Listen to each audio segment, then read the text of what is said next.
అదిగో పైగా రాజమౌళి కూడా చాలా ప్రౌడ్ గా ఉన్నాడు. అదే అంటే ఈ మిత్ కి కూడా మూలం మీ దగ్గర నుంచే స్టార్ట్ అయింది, అది మీతోనే బ్రేక్ అయిపోయింది.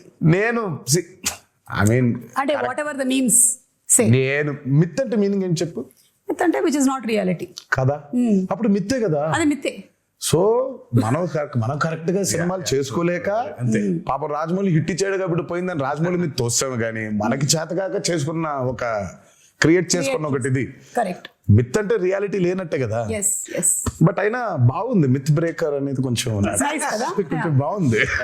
Man of masses myth breaker కొంచెం బాగుంది. ఏదో నిజం కాకపోయినా, నిజంగా మిత్ అనేది లేకపోయినా, నిజంగా కర్స్ అనేది లేకపోయినా ఉంది, దాన్ని మనం ఛేదించామని చెప్పుకోవడం ఇంకా బాగుంది కొంచెం.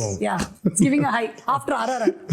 ఇది చూసారా, ఎన్టీఆర్ స్టెప్ వేసిన దానికి ఇక్కడ ఆడియన్స్ కంటతడి పెట్టుకోవడం, రియాక్షన్స్. మరి ఆ సీక్వెన్స్ అయితే అసలు దానికోసం రిపీట్లు ఉన్నాయి. అవును, నేను చెప్పేవాడిని అందరికి, ఫస్ట్ టైం చూస్తేనేమో చాలా ఆనందంగా ఉంటుంది ఆ పాట, సెకండ్ టైం మూవీ చూస్తే కళ్ళ మీద నీళ్ళు వచ్చేస్తుంది. ఎందుకంటే connecting.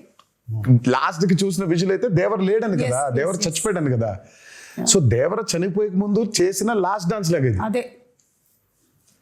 So it was his last dance. So మేము షూటింగ్ చేసేప్పుడు కూడా ఎవరికి వినిపించుకోకుండా Devara last dance, Devara last dance, Devara last dance అనుకున్నాను. అది అనుకుంటూ చేశారా?